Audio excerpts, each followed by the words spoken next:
Hello everyone. This is Nexus Speaks. Welcome in.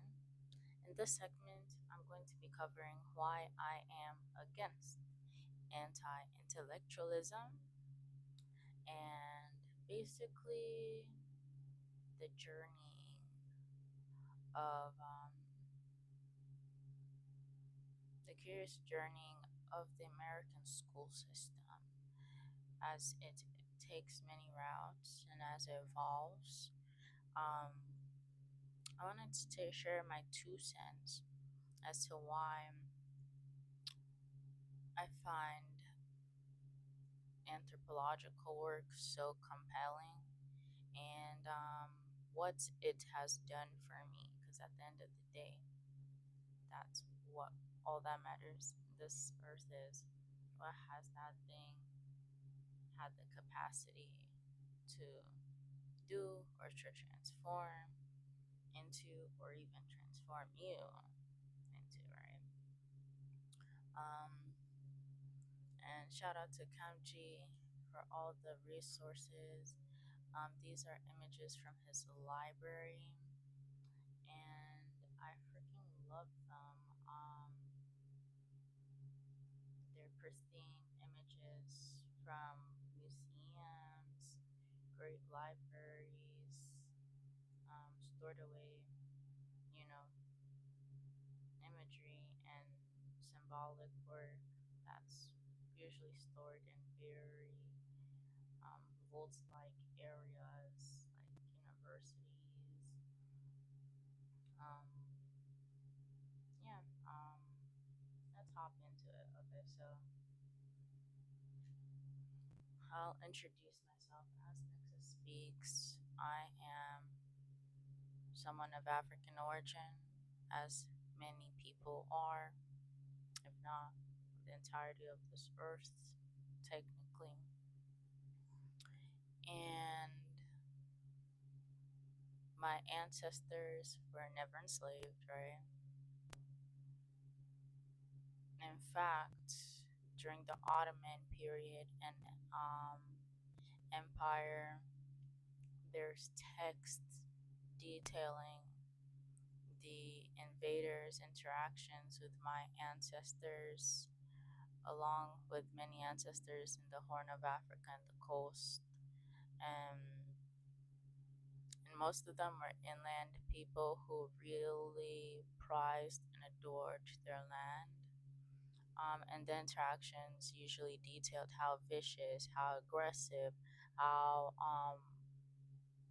much fight they have in them, and I think that's really beautiful. Um, so I'm really grateful for that. That my ancestors fought the good fight, and they didn't evade colonialism like the Ethiopians, right? But they fought the first version of that, um, and they were successful. And actually, I take that back. They did fight colonialism heavily. It's just that propaganda on the worn mind lathers on better, right? Melts on better. So, yes. Um,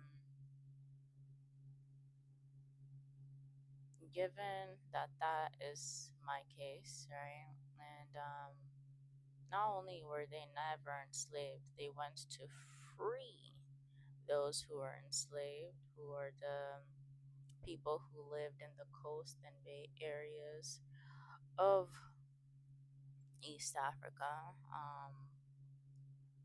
given access to the Asian world, Oriental world. I think that perception of life just makes you feel like you have it all. So, being that the first phase of them that were susceptible probably sent messages back, letting their loved ones know, like, this is not it. Um, I think that was in part as to why my ancestors decided to chip in along with the Maasais, because those people actually recognize this is wrong, you know, and we're not going to participate in this. This was the era of slave trade, right? Um, Prior to the transatlantic slave trade. And I'm grateful that I can say that I come from a lineage of fighters and a lineage like that, right? And so much so that they procure the lives, they save those lives, they procure the many opportunities, the many resources. They know the many years ahead of them. They know that these people, have, they value that, and any way to really preserve that was paramount for them, even if they didn't share the same last names or clans, right? And I really value that because that is no small feat. And regardless of the distance, of which the distance was Tanzania to Somalia, I think that is very beautiful. Um, Now, me being an empath and being able to feel and perceive at what some might call a heightened level, I feel like it's just normal given all the chemicals and the food and pollutants that we don't get educated about. We only learn about later on that, you know, we usually have the misconception, oh, this is only affecting Earth, the physical terrain. No, it's affecting us too. Um, and we are the Earth, and Earth is us. So, the reason why I'm against anti intellectualism is because going to school, although I didn't have that shared historical recollection or history as my African American peers, I noticed the impact not only that history of slavery had on them, knowing that it's a living reality. You can go to their grandparents' generation and they'll inform them of what actually went on, the systems that were implemented, the systems that are still alive today, implementing the same thing, right? But as well, on a wide world scape, the scientific dishonesty and inequitable, fake, pseudo, empirical, not empirical work that was published that swayed the masses into thinking what they're doing is correct, right? Um, and that these titles, these uniforms don't mean anything because not so long ago, a lot of people leveraged that to do harm and still do. Prime example, Bill Gates. He's a computer scientist, has a doctorate in that. Why is he testing medicine on foreign kids in different countries? So anyway, let me not get sidetracked. When it comes to the Darwinist ideology, that iconography image of the ape transforming into a human and that the human is of a beige hue is incorrect when it comes to climate region, climate change, how the ice ages occurred, and what it takes for the body to protect itself from the sun. If you're coming from a highly sunny region, you cannot just jump into a cold climate. And if you're coming from cold climates. You cannot just jump into a hyper sunny region like the equator. Now we are able to do that because we've mixed and hybridized so much. But back then, that was not a reality. Quite literally, there are remains that are found in the Leviathan or Palestine from Homo sapiens in Africa, specifically Jebel Morocco, trying to make their voyage by foot to the Leviathan so that they can discover more regions on this beautiful planet. And they couldn't because it's cold. A lot of voyages were taken like that and missions were taken like that, but the people couldn't make it because it was so cold and they died. Their remains were found. And carbon dating proves what time period these remains are, right? And this is important because it also not only debunks the iconography, it debunks the whole Out of Africa chart that is plastered in every science classroom. For one, not having the true size of Africa, which is 33.8 million hectares, and that's just the equator. That is just the equator. It's humongous, and that's only horizontally. Many people have proved how many continents could actually be fit in that huge continent. It's pretty much the whole world, if you want to admit, because people don't even put the islands all together that are within the African continent. But I digress.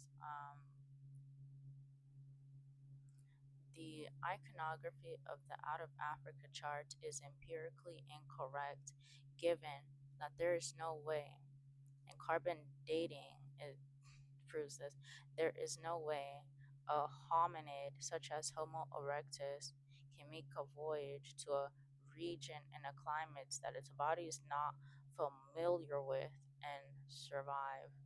And not only survive, change and evolve spontaneously. That makes no sense.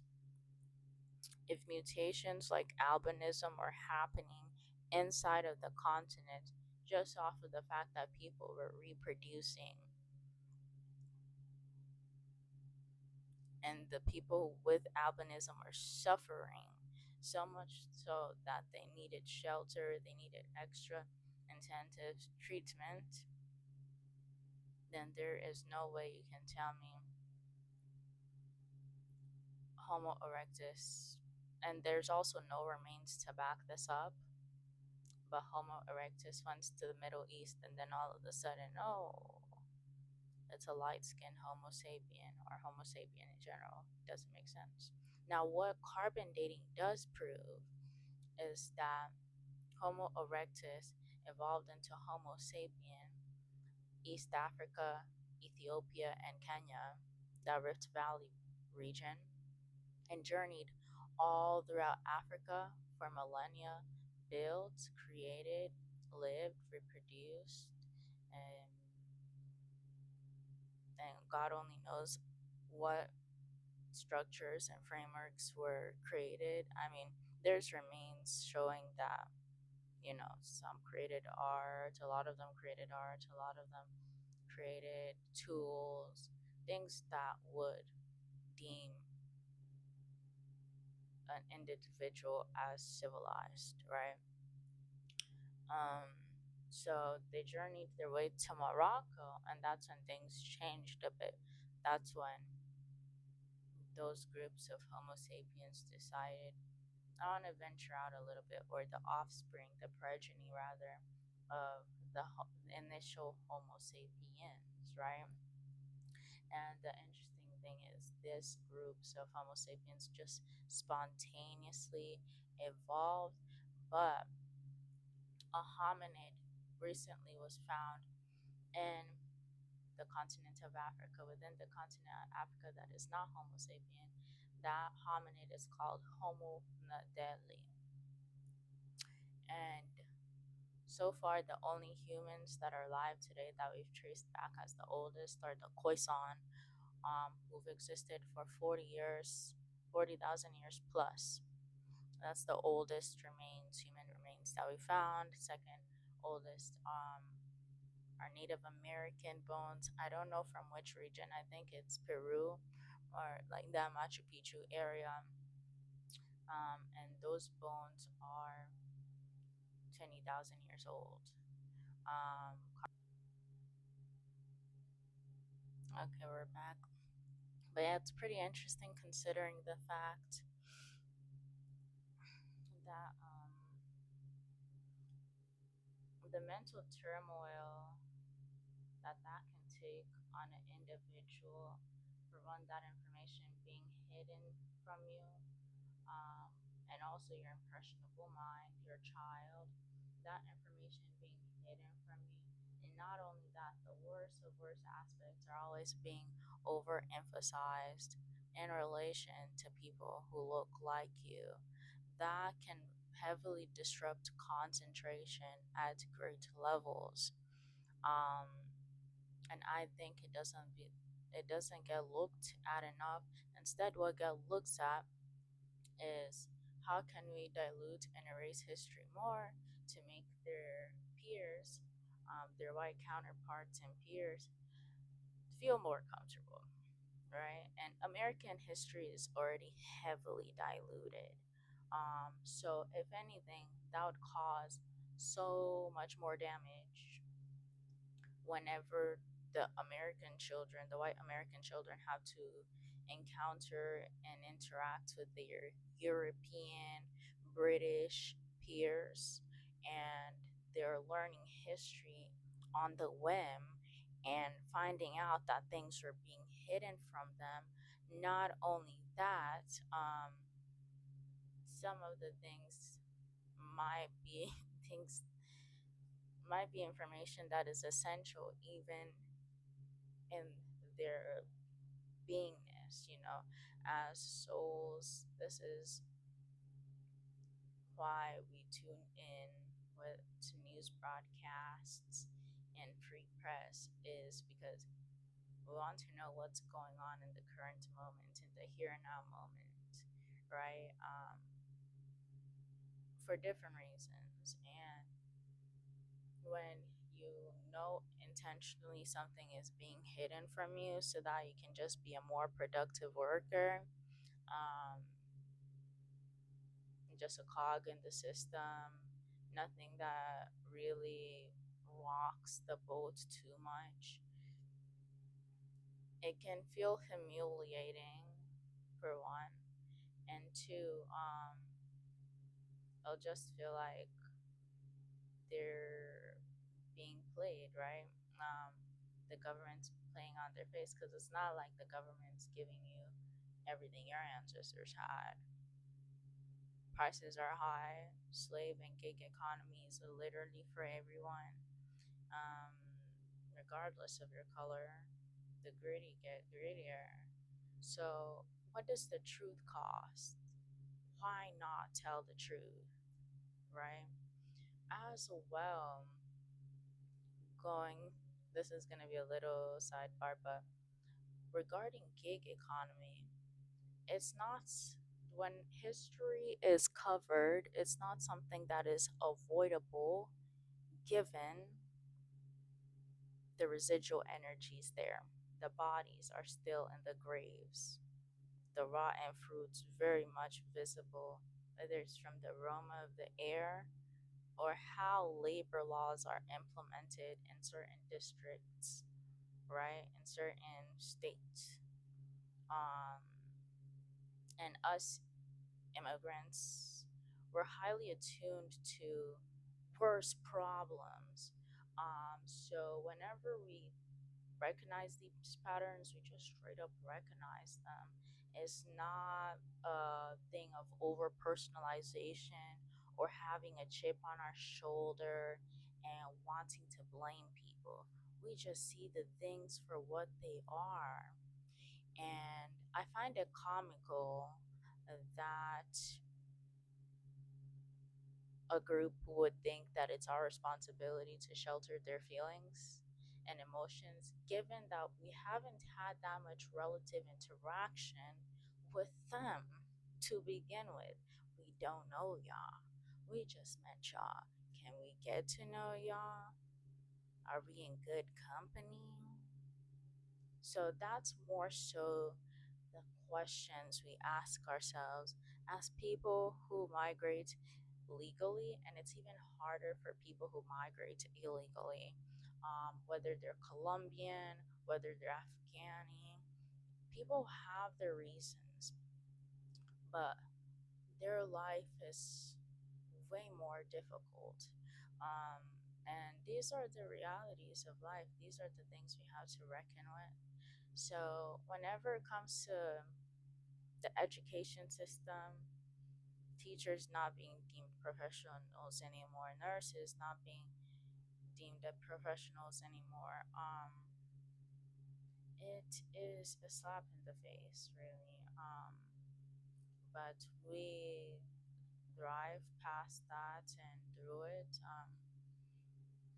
But you can only do that if you let yourself feel and be informed intuitively and logically, right? Because that's the only way chaos can be vanquished and dispelled. And you can have a sense of calm. But what I noticed is that many might not talk on this, especially my African American peers, because for one, everybody has household complications. Being a child is not an easy job, right? Therefore, if you're in survival mode, a lot of these things can just slip through the cracks. And you just assign it to a generalized term when there's so much to unpack. Um, as well,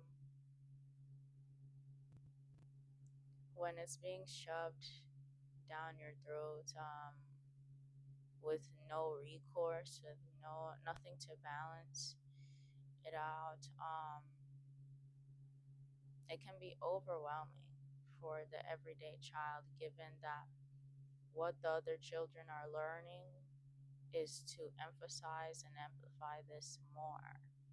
Children don't know no better, and children can be mean.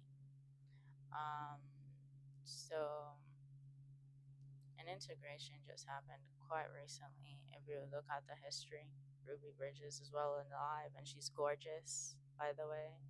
Um, so, I think it's interesting. I truly think that we can benefit more from informing ourselves on these things, and that the energy is always going to speak for itself. I did gig work for a good bit in the South, and places that would be considered sundown, or considered sundown back, you know, down there. It's hard not to ignore whether it is. Well, for me, honestly, I'm usually in good company whenever it's grave sites of fellow melanated beings. But whenever I drive past trailer park esque um, communities that are all white, and their grave sites are near prisons and whatnot, the energy there would be so ugly, so dank, so viral, like a virus. And you can just feel all those unsettled souls screaming at you, angry at you, not knowing that they've passed probably. And I find it, in a sense, comical, because that is exactly what life is trying to teach us. If you stay in a loop, you'll stay in that loop, you'll stay in that cycle, right? And some things hold us down way more than they uplift us. And I think with the lie of racism, that is what that is. It's a mental hijacking to join a hive mind to feed a beast. America being that beast, or Baal, Moloch being that beast. Um, but yeah, also hurts people. So within all this, right, and knowing that our trauma is not unique, why not tell the truth? Why not? And I commend the South American and Latin American anthropologists and international anthropologists for highlighting something that is buried basically. When it comes to Monument F, that American anthropologists try to say is a monkey, but it's actually a black man, and Mexican anthropologists have confirmed this when it comes to the Olmec period as well. For our Pacific Islander brothers and sisters, Melanesians, and Fiji Islanders, a lot of them, when I meet them initially, they look mixed. They look what one might call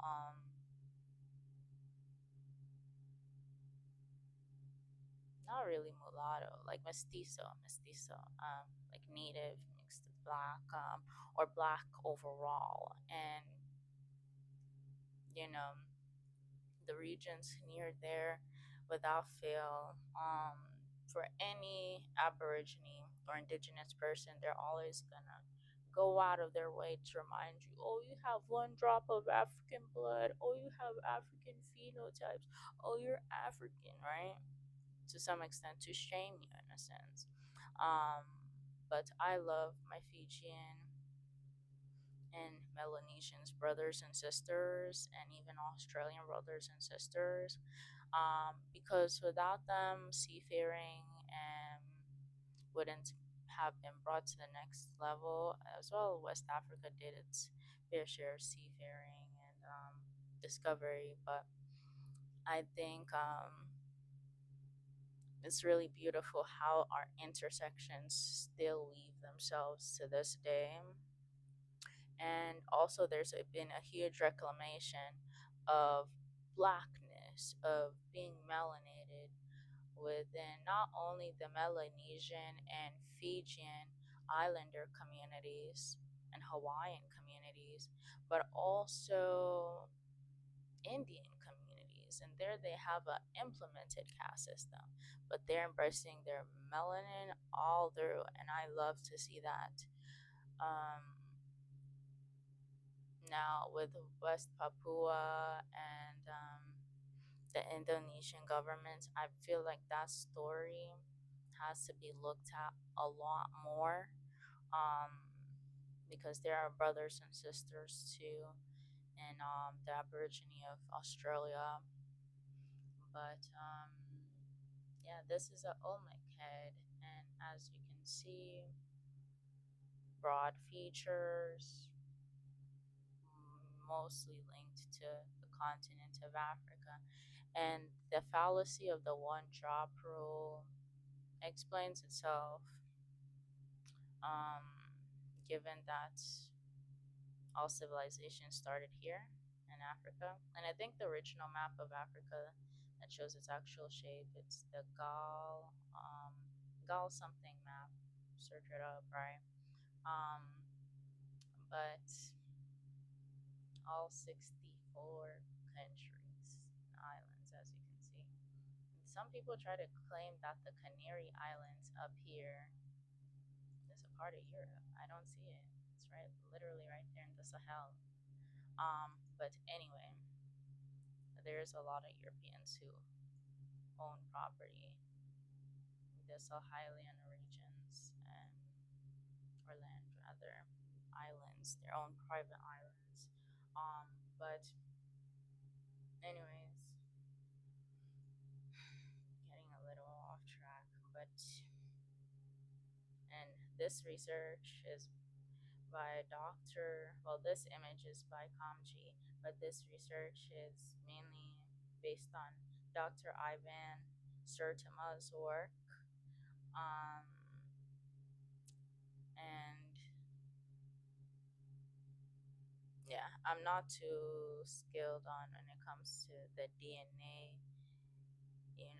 markers. I'm still learning, but Dr. Ivan Sertima has great like literary work, but Dr. Rodrigo Barriqua, I haven't looked at his work yet when it comes to DNA mapping, um, but I'll get into it. So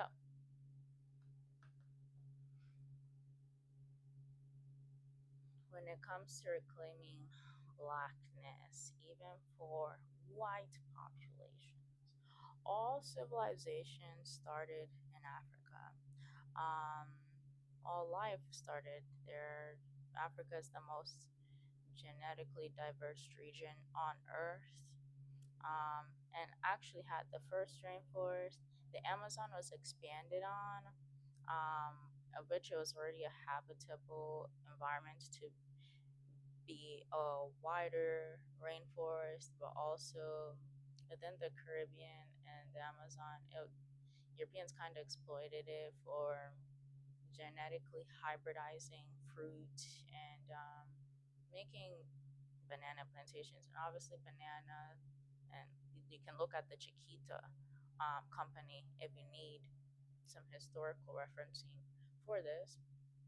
But yeah, banana trees need a humid environment.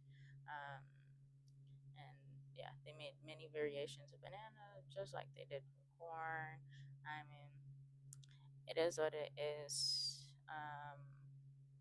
Just gotta be mindful of, I guess, what you introduced, because maize was brought to Africa way prior to the Columbian era. It is a highly intuitive feeling I have that that is indeed a fact.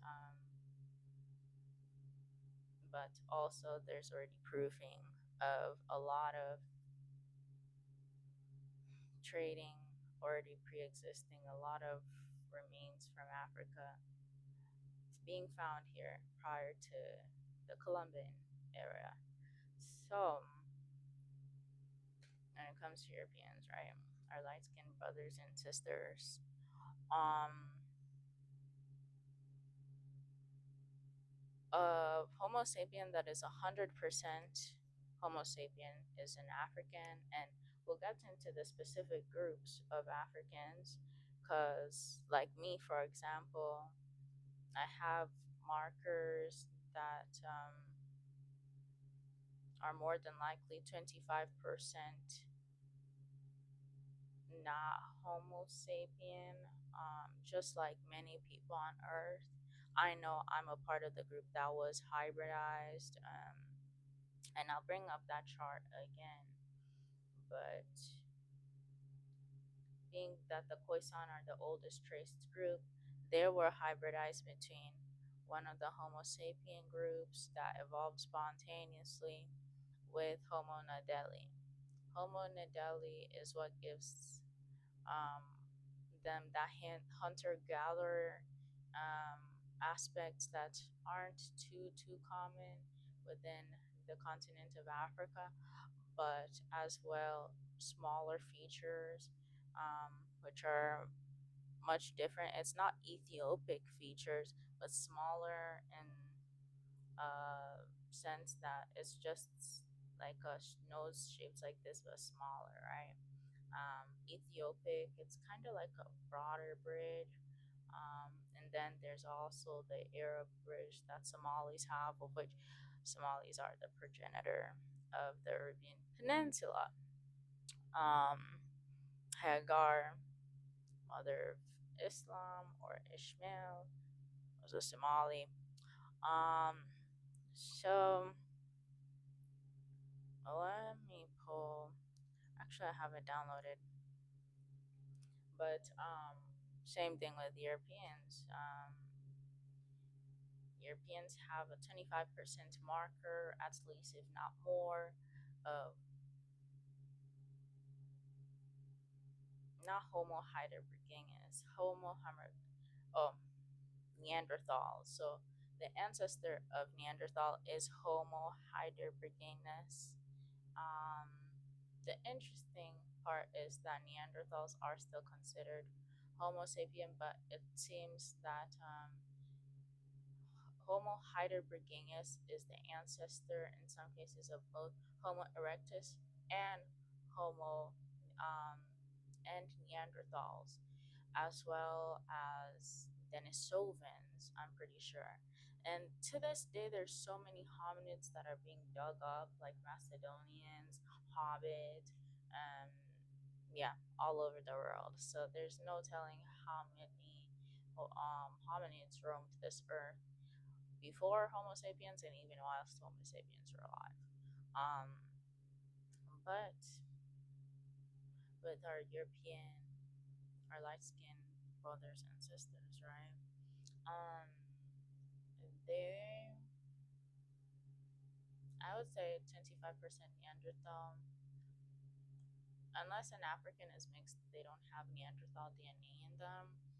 Um, and that's where America is kind of an exception because Africa already had all this fruitfulness, and my hypothesis slash what I surmise is that Europeans saw this and tried to replicate that in the Americas.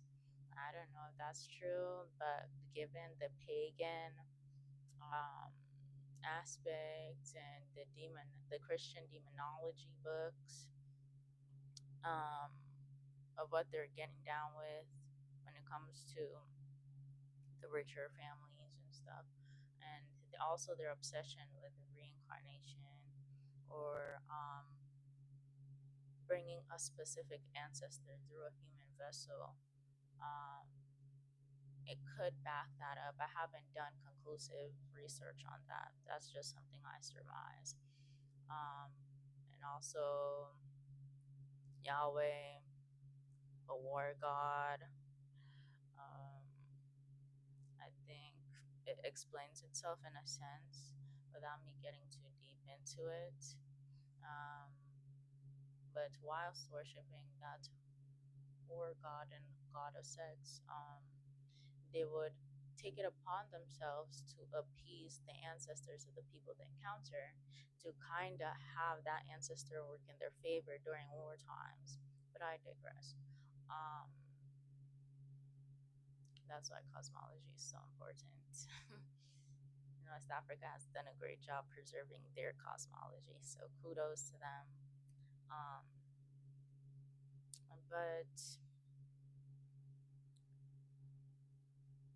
the only other group that I've seen or read has Neanderthal DNA are Asians, but it's very small. And some say this is because of Genghis Khan and invasion. I'm not too sure if that's is the accurate description because also there was a Greco like Buddhist period, and I think that was before Genghis Khan. I could be wrong, um, but there are invasion classes within every continent. Um, now, but yeah, the cultural differences are always going to be culture in terms of how people carry themselves class wise and what they consider noble or classy. Um, but yeah, um, with the one drop rule, it's really I'm getting back to why it's a fallacy. It's a fallacy given that, for one, it takes what the European world has found is three generations to wipe out, I guess, what could be considered an indigenous marker, whether it's an Africanoid or Amazonian markers as well. Um, a lot of the Europeans in the Americas are admixtures of Germanic, Anglo-Saxon, Nordic. Not only that, many in the Appalachia, at least either they are or their grandparents are one fourth, right? One fourth Negroid, one fourth well, more than likely one fourth Negroid, because the natives, unfortunately, a lot of them did get whitewashed. So it's kind of a reverse thing for them. That's because of rape. Um, so with Europe, it was different because they mainly traced their lineage to the patrilineal line, and even a mixed woman giving birth in their hospital was highly looked down upon, to the point that even if that mixed woman came with their partner and they were classified as free or whatever, they would be denied service, and a lot of them would die in the process of that. In America, they're a bit more lenient towards that. They just saw a new commodity, a new worker. And in the Americas, that is after 1865, that is the huge way plantations got workers, is through sex shops and forcing people to reproduce and breeding different types of people. Whereas Latin America and the Caribbean is a little different. They didn't have that law of 1865, so they were still trafficking people and kidnapping people to bring them over here, right? And there's many documentations of noble classes within West Africa, especially Mali, who would make voyages here to free their people, whether it would be main citizens, councilmen, relatives.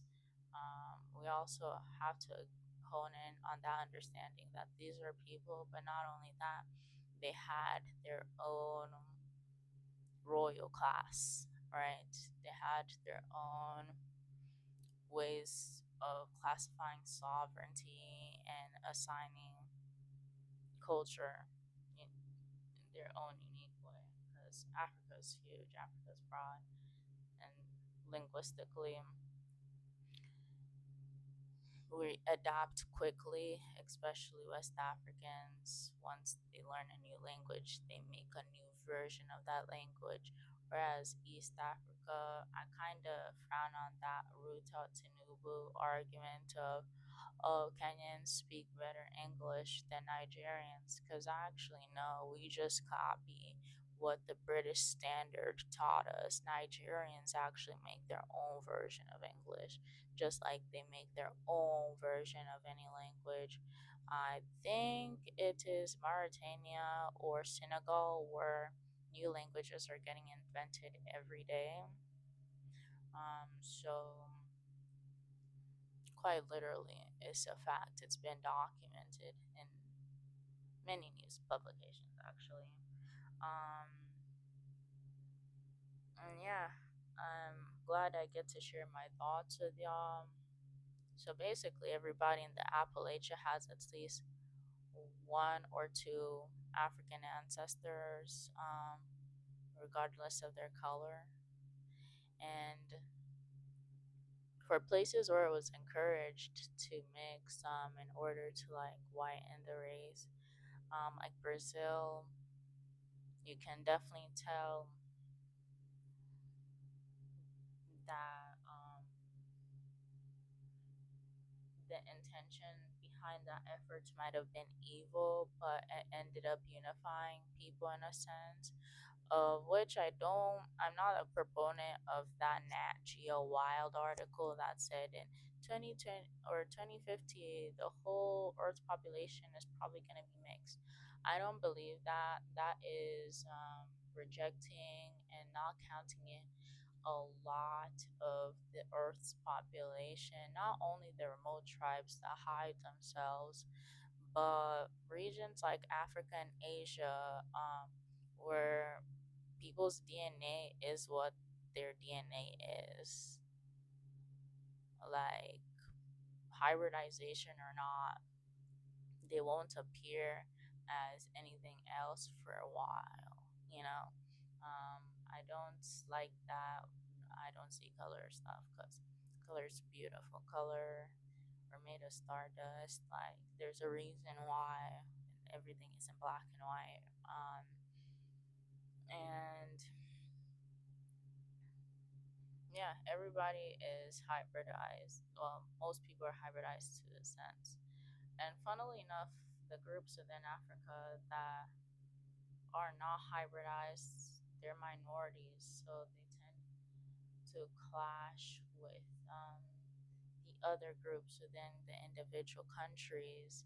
But they've only become minorities because a lot of them were brought over via the transatlantic slave trade, which, when you think about it, and all the theories that there are of like ancient Hebrews or chosen people, or these Renaissance period and glory stories that Africans of the diaspora, um, whether in Latin America, North America, Central America, tell themselves, it's not far fetched because if a being spawns out of nowhere and decides to evolve without the intervention of procreation, I think that's a huge deal. I think that's a huge ass deal. Um, Not to mention all the luminaries within the cosmos love them. They're divinely covered, protected, any climate or region they could go to.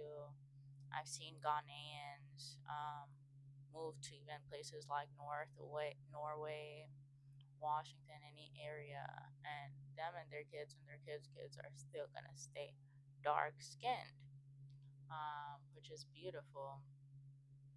And even that's a pattern I noticed for Desi community when it comes to Indians, and it's just marvelous how that's a preservational technology. And we all have neuromelanin in our brain, and we have different types of melanin skin wise. But I don't think that should be something that divides us, given that the truth is so readily available and is so ready for us to find it. And the sooner we find it, the sooner our future generations can build on things that are actually like more, you know, more everything, more crucial, more critical, more divine, more in alignment with the creator, more in alignment with eliminating the worst of worst diseases and anguish and pain, whether it's on this planet, whether it's in the next planet. Um, and that's where our attention should be at, but it's not. Um, but yeah, that concludes my spiel. And the only 100% African are the five Africans who spawned out of nowhere, 5 to 6 Africans. And Hausa and Fulani are very similar, so that's why I say five sometimes, but it's actually six. Um, but yeah, that spawned and decided to just become human. And if you feel a way about that, they're different skin tones, so there's that. Some of them are high yellow, some of them are really purple. So feel a way about it how you want to feel a way about it. I don't care. Um, but yeah, that's the end. And the rest of us are hybridized, and that's not a bad thing. Much love to y'all. Peace.